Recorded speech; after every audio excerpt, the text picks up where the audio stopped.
Hello बच्चों, let's read the question. कह रहे which of the following statements is incorrect in relation to ionisation enthalpy. Ionisation enthalpy के regarding बच्चों इन चारों में से कौन सा स्टेटमेंट इनकरेक्ट होगा। आयनाइजेशन एंथैल्पी होती है the amount of energy required to remove an electron from valence shell of isolated gaseous atom in its ground state. Okay बच्चों, जैसे ये है बच्चों mg। ओके, यहाँ से आपको एक इलेक्ट्रॉन निकालना है।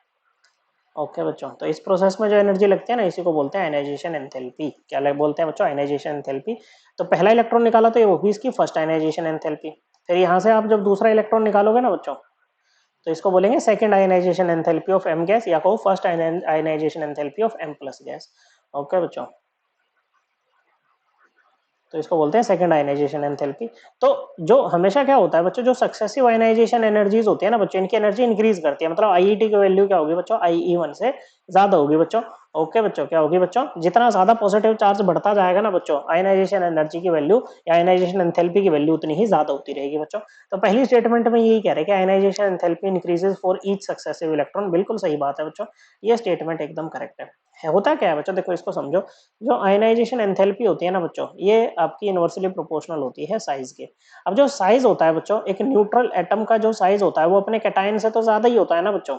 एनायन से कम होता है, कैटायन से क्या होता है बच्चों? ज्यादा होता है। देयरफॉर क्या हो जाएगा बच्चों? आयनाइजेशन एनर्जी जो होगी वो m प्लस की क्या होगी बच्चों? ज्यादा होगी m ionisation energy of m gas से। ओके बच्चों, और m प्लस की कम हो जाएगी किससे बच्चों? नहीं, हाँ ठीक है बच्चों। और ionisation energy of m2 plus gas जो है वो इस वाले से ज्यादा हो जाएगी बच्चों। तो सक्सेसिव आयनाइजेशन एंथैल्पी क्या करती है आपकी? इंक्रीज करती है।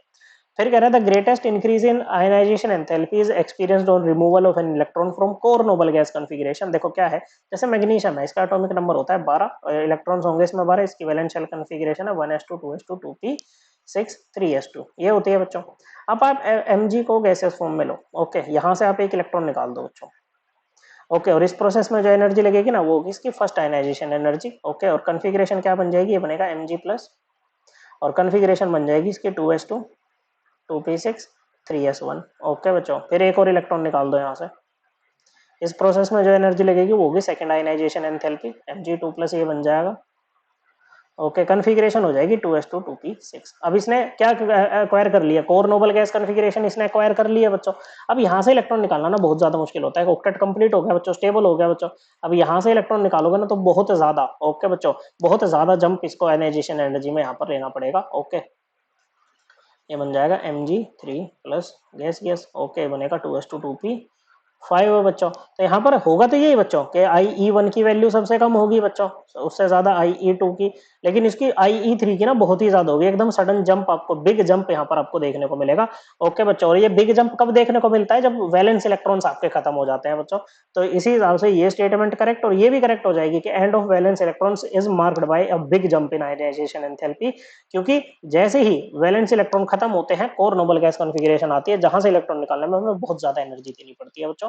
ओके, फोर्थ में कह रहा है कि removal of electron from orbitals belonging to lower N value, N क्या है? प्रिंसिपल क्वांटम नंबर है, शेल नंबर है, is easier than from orbital having higher N value. तो ये स्टेटमेंट तो इनकरेक्ट है बच्चों, क्योंकि लोअर एन वैल्यू वाला क्या होगा बच्चों? आपका न्यूक्लियस के ज्यादा नजदीक रहेगा, तो वहां से इलेक्ट्रॉन निकालना तो मुश्किल होगा ना बच्चों, इजी थोड़ी ना होगा। सो हमें इनकरेक्ट वाली ही बतानी थी। करेक्ट आंसर है ऑप्शन 4। आई होप आपको एकदम क्लियर हो गया होगा। थैंक यू बच्चों।